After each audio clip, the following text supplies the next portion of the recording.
A business idea that came to fruition after an unsuccessful shoe shopping expedition at the mall was bought out at a $1.2 billion value just 10 years later. Let's talk about the success story of Zappos. Nick Swinmurn went shoe shopping for a pair of Airwalk desert boots. He found the color he wanted, but not the size. Then he found a size that fit, but not in the color he wanted. Unimpressed, Nick left the shopping mall later to quit his job and founded what is today known as Zappos. In 1999, Nick had this idea that no investor wanted to touch: selling shoes online. But this did not stop him. He had done his research. Meeting Venture Frogs, Tony Hsieh's investment company, he delivered his pitch in 3 sentences. Footwear is a $40 billion industry in the United States, of which catalog sales make up $2 billion. It is likely that e-commerce will continue to grow, and it is likely that people will continue to wear shoes in the foreseeable future. Nick knew there was a turning point coming in the retail market. Tony Hsieh saw the vision and potential, bought into the idea by investing $500 million, and soon became co-CEO with Nick. Zappos was initially launched under the domain name shoesite.com, but was soon changed to something more unique. Zappos' name was adapted from the Spanish word for shoes, zapatos. Nick and Tony very early on defined their core business values. They wanted to be the company known for wowing their customers and delivering the best customer service. They quickly learned if they were to deliver the best service, they needed to be in full control of each customer's buyer's journey. So they switched the inventory model, abandoned 25% of their revenue stream that was dropshipping, and expanded their own warehouse. This was a risky move financially in the short term as well as the long term. Many brands would not sell to them anymore because they were worried that Zappos would cannibalize their brick-and-mortar sales. A turning point for this was when Doc Martens came on board. Other brands then began to see that Zappos was not killing their brand. In 2006, Nick decided to leave Zappos, leaving Tony the sole CEO, which today he still remains.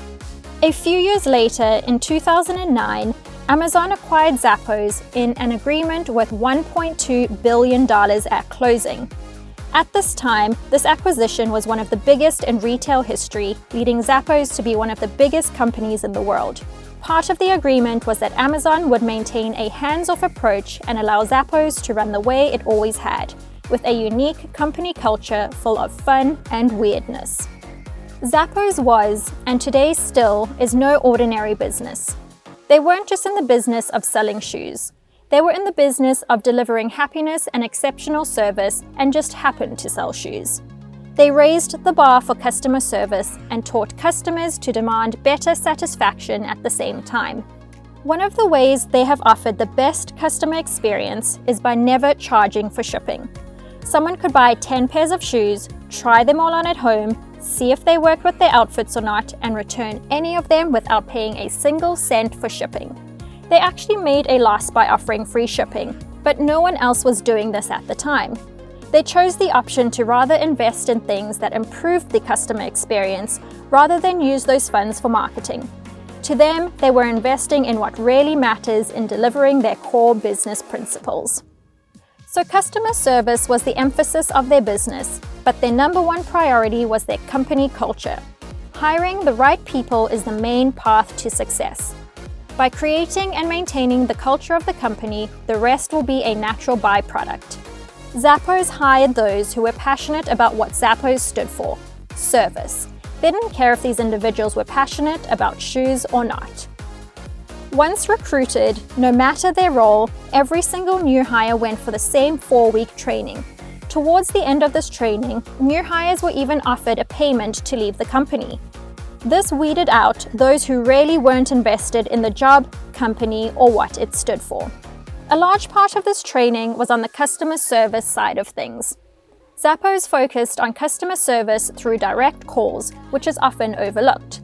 Zappos is easy to contact, they're available 24/7, have friendly reps who go above and beyond to surprise customers. There have even been instances where Zappos has given up on immediate profits for customer relationships. They've provided links to their customers to their competitors' websites if their competitors had stock of a product that they did not. Customer service reps did not have scripts, nor were they there to upsell the customer. They were empowered to help. Over the years, Zappos has learned when you treat your customers well, you are making sure they will buy again. Creating a positive, productive culture is Zappos' bread and butter.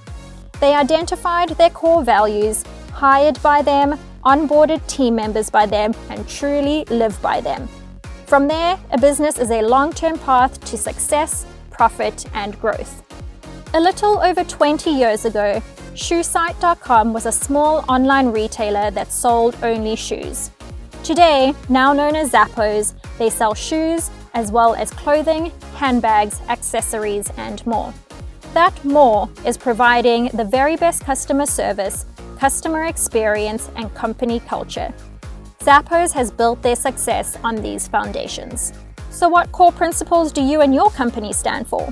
What type of business culture do you have? We'd love to hear about these, so let us know in the comments below. Thanks for checking us out today. We hope you enjoyed this success story. Stay tuned for more e-commerce related topics coming your way. Until next time.